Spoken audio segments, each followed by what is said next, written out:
बहुत बहुत एक बार फिर से आपका स्वागत है घटना चक्र में।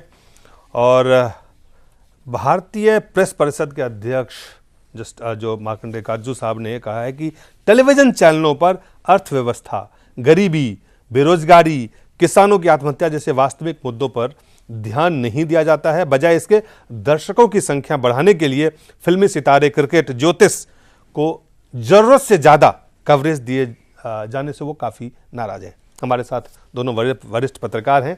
सबसे पहले पुष्पेंद्र काटजू साहब का बयान से हम आपकी राय जानेंगे, लेकिन पहले हम आपको दिखाते हैं अपनी ये रिपोर्ट। लोकतंत्र में मीडिया को चौथा स्तंभ कहा गया है, सजग प्रहरी भी बताया गया है, लेकिन बदलते वक्त के साथ मीडिया का रोल भी बदला है और उसके प्रति लोगों का नजरिया भी बदला है। अखबारों और समाचार पत्रिकाओं से आगे अब टेलीविजन 24/7 न्यूज चैनल आ गए हैं। ब्रेकिंग न्यूज, एक्सक्लूसिव खबरों के अंबार लगने लगे हैं और जब खबरों की अंधी दौड़ शुरू हुई तो रुकने का नाम नहीं ले रही है। मसाला खबरों का दौर भी चल निकला। टेलीविजन में कौन सी खबर बिकेगी, कौन सी खबर टीआरपी देगी, इस पर बहस होने लगी है और इस पहले नंबर की रेस में न्यूज चैनलों पर सवाल उठने लगे हैं। कुछ न्यूज चैनलों पर पेड न्यूज चलाने का भी आरोप लगा और खबरों के विषयों को लेकर चैनलों पर उंगली उठती रही है। लेकिन एक बार फिर सुर्खियों में टीवी न्यूज चैनल है और आरोप लगा है कि कुछ न्यूज चैनल गंभीर खबरों को नहीं दिखाते हैं। वो टीआरपी बटोरने के चक्कर में खास टॉपिक की खबरों को ज्यादा महत्व नहीं देते और ये आरोप किसी और ने नहीं बल्कि प्रेस काउंसिल इंडिया के अध्यक्ष मार्कंडेय काटजू ने लगाए हैं। काटजू ने कहा है कि टीआरपी की रेस के चक्कर में गंभीर खबरें ही टेलीविजन पर चलना बंद हो गई हैं। काटजू ने कहा अर्थव्यवस्था, गरीबी, बेरोजगारी और किसानों की आत्महत्या जैसे वास्तविक मुद्दों को जगह नहीं मिल पा रही है। इनकी जगह क्रिकेट, फिल्म, ज्योतिष जैसे मुद्दे टीवी पर छाए रहते हैं। काटजू ने नाराजगी जाहिर करते हुए कहा कि मीडिया का काम खबरें दिखाना है, ना कि गुणगान करना। टीवी चैनलों पर निशाना साधते हुए काटजू ने कहा कि कुछ खबरों को अत्यधिक कवरेज मिलता है, जैसे कि कौन एक्ट्रेस कब क्या कर रही है, कौन प्रेग्नेंट है, किसने बच्चे को जन्म दिया। काटजू ने सवाल उठाते हुए कहा कि मीडिया को अपनी भूमिका भूलनी नहीं चाहिए, उसे याद रखना चाहिए कि किन खबरों का क्या फर्क पड़ता है। उन्होंने कुछ खबरों को ज्यादा दिखाए जाने का उदाहरण भी दिया कि जैसे राहुल द्रविड़ ने संन्यास लिया या राजेश खन्ना जिंदा हैं या नहीं रहे, इससे क्या फर्क पड़ता है। काटजू के सवाल उठाने के बाद एक बार फिर से सवाल खड़ा हुआ है कि क्या न्यूज चैनलों के लिए भी कोई लक्ष्मण रेखा होनी चाहिए। ब्यूरो रिपोर्ट, जय न्यूज। वैसे तो बड़े विद्वान आदमी हैं और प्रेस काउंसिल ऑफ इंडिया के पहले ऐसे अध्यक्ष हैं जो बड़े एक्टिव भी हैं, लेकिन अब मैं समझता हूं कि ये तय करना क्या कहते हैं कि भारतीय पत्रकारों को और किसी टेलीविजन चैनल के हेड को क्या खबर दिखानी है और क्या खबर नहीं दिखानी है, कौन सी राष्ट्र हित में है, कौन सी देश हित में है, कौन सी आम आदमी के लिए है, मैं समझता हूं कि ये शायद उन्होंने अपने आप को ज़्यादा स्ट्रेच कर लिया। दूसरी बात, क्या इस देश में टेलीविजन नहीं था तो क्या क्रिकेट को लोग भगवान नहीं मानते थे? क्या तेंदुलकर को लोग देखना नहीं चाहते? क्या हमारे समाज के अंदर फिल्मी सितारों के निजी जिंदगी में क्या हो रहा है उसको सुनना नहीं चाहते? क्या अखबार किताबें इस पे नहीं बिकती? क्या ज्योतिष जो है किन अखबारों में नहीं छपता? कौन सा ऐसा बड़ा से बड़ा नेता है, कौन से बड़ा ऐसा ब्यूरोक्रेट है जो अपने बारे में न जानना चाहता हो? तो ये जो बात कहना क्या कहते हैं कि किसानों को नहीं दिखा रहे और अर्थव्यवस्था को नहीं दिखा रहे, ये भी दिखाया जा रहा है। और आज की डेट में मैं समझता हूं कि बहुत सारे चैनल सिटीजन जर्नलिस्ट का काम कर रहे हैं। बहुत सारी ऐसी स्टोरी, अब आप कहें क्या कहते हैं कि प्रिंस गड्ढे में गिर गया, तो प्रिंस तो किसी बड़े आदमी का बेटा नहीं था, प्रिंस तो किसी फिल्म एक्ट्रेस का बेटा नहीं था, उसको 24 आवर दिखाया चैनलों ने, तो उससे कम से कम इस देश के अंदर एक ये तो हुआ कि साहब गड्ढे खोदे छोड़ जाते। तो इस तरीके से मतलब मैं समझता हूं कि बात को कह देना और उसको जनरलाइज कर देना, ये इसलिए मुझे ठीक नहीं लगता कि आप प्रेस काउंसिल ऑफ इंडिया के चेयरमैन हैं। अगर आपको लगता है कि लोग कोई लक्ष्मण रेखा, तो लक्ष्मण रेखा तो जब कोई चीज नहीं दिखानी चाहिए तब दिखाई जा रही हो। फिल्मी दुनिया के बारे में हो, अर्थव्यवस्था के बारे में हो, गरीबी के बारे में हो, भुखमरी के बारे में हो, अभी दंगों के बारे में हो, तो ये खबर मैं समझता हूं कि बड़ा थोड़ा सा मैं समझता हूं कि कम थोड़ा उन्होंने स्टडी करके कहा है और एक बड़ा जनरल स्टेटमेंट है जिससे मैं एग्री नहीं करता। उपेंद्र जी, देखिए, वो प्रेस काउंसिल ऑफ इंडिया के चेयरमैन हैं और electronic media press council of India के तहत नहीं आता है, वो प्रिंट मीडिया है। तो वो एक तो है कि जो बोल रहे हैं सो उनका अपना जो प्रोफेशनल अधिकार क्षेत्र है उसके बाहर की बात बोल रहे हैं। दूसरी बात ठीक है, बोलने का अधिकार है, किसी को भी एक सामान्य श्रोता है, दर्शक है, देखने वाला वो भी बोल सकता है। तो उनका ये कहना है वो कुछ हद तक सही भी है। तो उसका कारण ये है कि अभी भी हमारा जो इलेक्ट्रॉनिक मीडिया है, समझिए कि 15 साल नया है या 15 साल पुराना है, अभी इसका इवोल्यूशन पूरा कंप्लीट नहीं हुआ, अभी भी इवॉल्विंग प्रोसेस में है। तो उसमें है कि खबरों में कैसे इंटरटेनमेंट डाला जाए, तो वो खबरों में इंटरटेनमेंट डालते डालते हमारे जो खबरों को इंटरटेनमेंट बना दिया। हाँ, खबरों को इंटरटेनमेंट बना करके पेश करना, फिर इंटरटेनमेंट को खबर बना के पेश करना, दोनों हो रहा है। पहले हुआ कि खबरों को ऐसा बनाओ जो कि इंटरटेनिंग हो, कि लोग देखें। अब इंटरटेनमेंट को ही खबर बनाओ, इंटरटेनमेंट को खबर। तो उसके कारण है कि हमारे बहुत सारे जो चैनल्स हैं कुछ समय के लिए इंटरटेनमेंट चैनल में तब्दील हो जाते हैं। तो आपको पता होगा कि जो भी लाइसेंस दिया सरकार जो देती है उसमें इंटरटेनमेंट चैनल के लिए अलग लाइसेंस है, खबरिया चैनल के लिए अलग लाइसेंस है।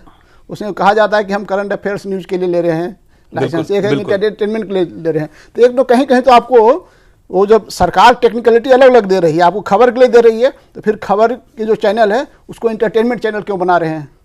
तो ठीक है, अभी कोई ये नहीं है, आपको प्रेस काउंसिल ऑफ इंडिया की तरह कोई आपका रेगुलेटर नहीं है, कोई रेगुलेट करने वाला नहीं है, या कोई ऐसी संस्था नहीं है जिसके माध्यम से आपको। लेकिन जो इलेक्ट्रॉनिक चैनल्स हैं जो आपस में बैठकर एक कोड ऑफ कंडक्ट अपने लिए बना सकते हैं, वे हमें किस तरह की खबरों को दिखलाना चाहिए, कितना दिखलाना चाहिए। अंधविश्वास आप फैला रहे हैं, अंधविश्वास फैलाना एक गैर कानूनी काम है। लेकिन इलेक्ट्रॉनिक चैनल है, भूत पिशाच की शादी दिखलाएंगे इस चैनल पर जी, यानी न्यूज़ के चैनल पर भूत वहाँ दिखाई पड़ गया, भूत पिशाच की शादी हो रही है, तरह तरह के जो अंधविश्वास हैं, तो ये तो गलत है। तो उनका कहना सही है, लेकिन वही है कि हमें लगता है कि अभी चूंकि 15 साल ही है, धीरे धीरे इवोल्यूशन होगा। सवाल उन्होंने भूमिका को लेकर कि टेलीविजन की एक भूमिका है, मीडिया की एक भूमिका है, और ओवरडोज, वो कह रहे हैं अत्यधिक कवरेज, जरूरत से ज़्यादा, उस पर उनकी जो बात अगर देखें तो उन्होंने कहा वास्तविक मुद्दों को ध्यान देने की बजाय दर्शक की संख्या बढ़ाने के लिए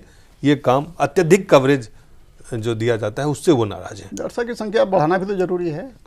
अब दर्शक यानी कि दर्शक खबर नहीं देखना चाहते हैं, ये माना जाए, या दर्शक को खबर मिल ही नहीं रहा है कि जो देखें, दोनों बातें आती है। दिलीप, एक चीज़ को मैं समझता हूं कि हम लोग बड़ी आसानी से कह देते हैं।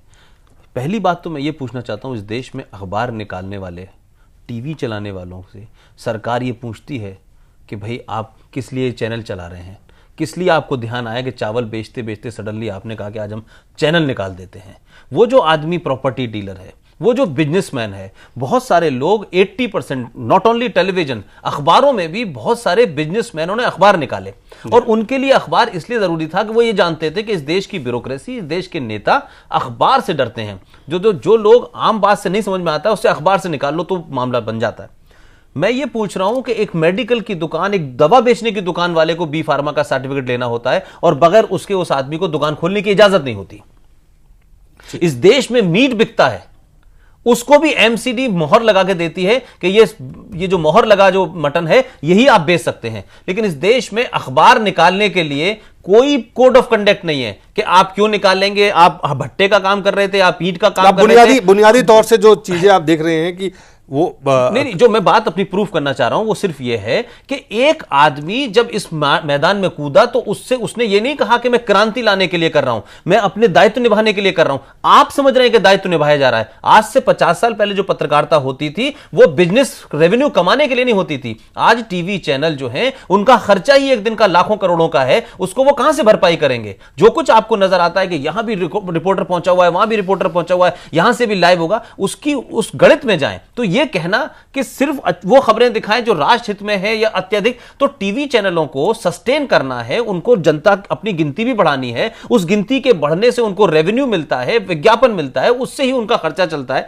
इसके अलावा कोई दूसरा सोर्स नहीं है। हम देखें कि बहुत से ऐसे अखबार हैं जिन पे कोई विज्ञापन नहीं है, आज उनकी स्थिति यह है कि वो छप रहे हैं सिर्फ। आज उनकी वो स्थिति नहीं है, या फिर वो घर हो, वो घराना हो कि जो शुरू से बहुत मजबूत है। आप कोई बड़ा अखबार ले लीजिए, बगैर एक दिन के विज्ञापन के लिए कितनी मारामारी होती है। क्या अखबार के अंदर फ्रंट पेज के अंदर कौन सी तस्वीर डाली जाए और बैक पेज पे कौन सी तस्वीर डाली जाए, कौन सी खबर को ऊपर दिखाया जाए, किस खबर को बड़ा बनाया जाए। हम जब पत्रकारिता में आए थे तब तो कहा कि पहले पेज के ऊपर कभी जीवन में क्या कहते हैं विज्ञापन नहीं छपता, ये अनइथिकल है। आज पूरा का पूरा अखबार का फ्रंट पेज लिखा होता है, बैनर हेडलाइन, पूरा विज्ञापन छपा होता है। तो वो लोग भी उस दौड़ में आगे हैं, लेकिन अखबार का कम हो गया है क्योंकि चलन उस तरीके से नहीं है, पब्लिक पे इंपैक्ट उतना नहीं है। तो टेलीविजन की बात हो रही है, तो टेलीविजन पे चाहे इंटरटेनमेंट करके या कौन ऐसी चीजें जो जिसका ओवरडोज, ज्योतिष है तो लगातार चल रहा है, क्रिकेट है लगातार चल, फिल्म है। अब आप राजेश खन्ना नहीं रहे, खबर है, लेकिन राजेश खन्ना नहीं रहे उसको लेके 3 दिन तक अगर टीवी चैनल के बाकी तमाम, एक तरफ बाढ़ है, एक तरफ सुखाड़ है, उसको उसका रिपोर्टिंग नहीं हो, तो ये बड़ा स्वाभाविक सा नहीं लगता है कि कहीं ना कहीं टेलीविजन के लिए एक उन्होंने जो बात कही उसमें वाकई कुछ सोचने के लिए, चाहे वो टेलीविजन कोई भी चैनल हो, उस चैनल को सोचना चाहिए कि हमें एक चैनल, न्यूज चैनल के रूप में जो उन्होंने कहा कि लाइसेंस मिला है, उस दायित्व को भी हमें देखना है। रेवेन्यू बहुत जरूरी है, लेकिन उस दायित्व के प्रति हमारी संवेदनशीलता बनी रहे, उस बात को कहीं मैंने दिलीप शुरू में ये कहा कि ये जो जनरल स्टेटमेंट है इससे मैं नहीं एग्री करता। बहुत से चैनल हैं कि जिनके यहाँ न्यूज 2% है और 80% जो है ड्रामे हैं। अब बहुत सारे ऐसे जहां सिर्फ न्यूज ही न्यूज, वही मैं कह रहा हूं कि लेकिन वहां रेवेन्यू नहीं है। वहां आज रेवेन्यू की स्थिति के कारण मैंने कहा कि एक बड़ा सवाल है। वही मैंने कहा कि दोनों, मैं जनरलाइज नहीं मान रहा, बहुत खासतौर से अगर हम अंग्रेजी मीडिया को देखें, जो खासतौर से अंग्रेजी के टेलीविजन है, वहां तो किसी गुड्डे गुड़िया की शादी नहीं हो रही, वहां कोई छूमंतर नहीं पहुंचाया जा रहा, वहां किसी प्रलय आने वाली सीढ़ी नहीं हो रही है। दोनों का अलग अलग मार्केट है, दोनों के अलग अलग लोग हैं, मानसिकता दर्शक के अलग अलग हैं। और हिंदी चैनलों में भी आप ये देखें कि कुछ में भाषा जो है वो टिपिकल वहां की है, जो हमारे गांव में बोली जाती है, कुछ में हमारे यहां जो वो भाषा बोली जा रही है जो शहरों में हिंदी बोली जाती है, लोग उसको एक वर्ड हिंदी का, एक वर्ड अंग्रेजी का, एक वर्ड उर्दू का। हमारे पास समय कम है, मुझे लगता है कि इसके लिए अलग से चर्चा करवाने की जरूरत पड़ेगी। उपेंद्र जी, आपका बहुत बहुत धन्यवाद। पुष्पेंद्र, बहुत बहुत धन्यवाद, और आप सब लोगों का बहुत बहुत धन्यवाद।